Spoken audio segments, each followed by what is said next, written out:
Bonjour Jean-Louis. Tout d'abord, je tenais à te remercier pour ta participation à nos travaux de recherche. Et donc, comme tu le sais, nous essayons d'en savoir un peu plus sur les tutorats senior-junior, à quoi les concernés peuvent être confrontés et quels sont les effets sur l'entreprise. Alors, première question. Rappelle-nous rapidement ta fonction au sein de votre entreprise familiale et celle de ton tuteur. Donc d'abord le tuteur de l'entreprise, donc c'est mon papa, donc directeur d'une entreprise de promotion immobilière, Guéra Immeuble. Et moi actuellement dans l'entreprise, je suis responsable marketing et responsable des ventes dans la société. D'accord. Et quelles ont été vos formations respectives? Donc mon papa, il a fait un CAP en architecture et ensuite il a continué en travaillant dans une grosse entreprise de construction, Gherardi, située à Richevillers. Et moi actuellement, donc j'ai fait un BTS MUC dans une école à Strasbourg, ainsi qu'un bachelor en commerce et marketing international à Strasbourg, dans la même école, à l'IEF. Et actuellement, je suis en master de commerce au CNAM. Mhm. Dis-nous juste de quelle manière ton tuteur te transmet son savoir. Alors, il me transmet son savoir par la mise en pratique, donc c'est-à-dire qu'il me met tout de suite en mise en situation dans la société, c'est-à-dire qu'il va me mettre face à la réalité du monde professionnel en me présentant les différents acteurs de notre marché et en me confiant les différentes missions relatives à la promotion immobilière.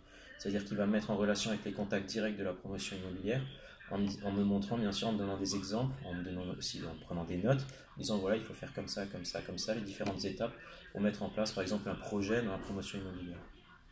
D'accord. Est-ce que tu penses avoir reçu la formation adéquate? Après, formation adéquate, je pense pour dire qu'une formation adéquate, il faut avoir goûté à plusieurs formations. J'ai seulement goûté à la formation paternaliste, donc de mon papa. Je pense que là, sa formation était bien, étant donné qu'il avait son expérience quand même dans le monde professionnel. Ça fait quand même 40 ans qu'il fait ce métier. Donc après une formation en transmission de savoir par lui, je pense que c'était une bonne formation. Hein. Mais quelle piste d'amélioration est-ce que tu proposerais à ton tuteur pour la formation d'éventuels futurs arrivants?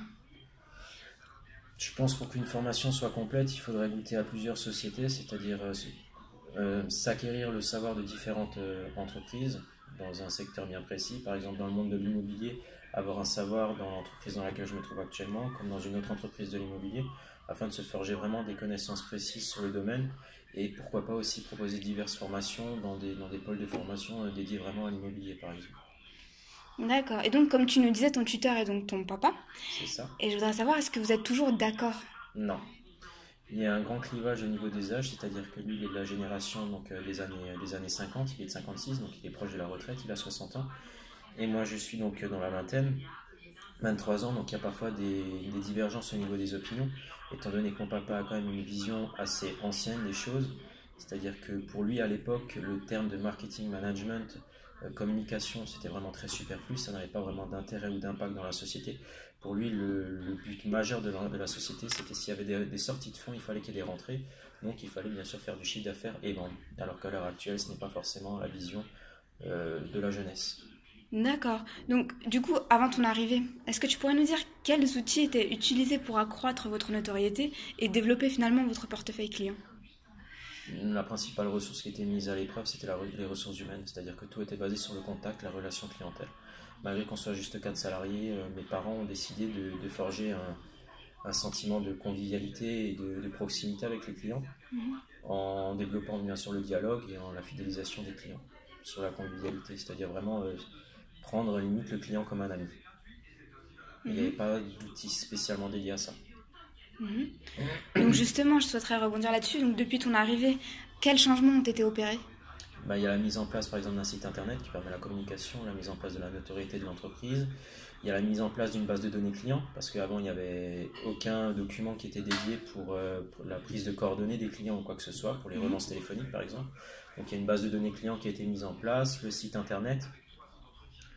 Et qu'est-ce qu'il y a encore qui a pu être mis en place relative aux clients? Ouais, base de données, site internet principalement. D'accord. Puis ensuite, tout ce qui est relatif à la communication.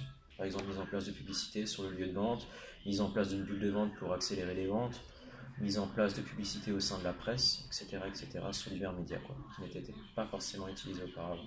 D'accord. Bon, bah, écoute, Jean-Louis, je te remercie pour tes réponses. Donc de rien, merci pour ton interview.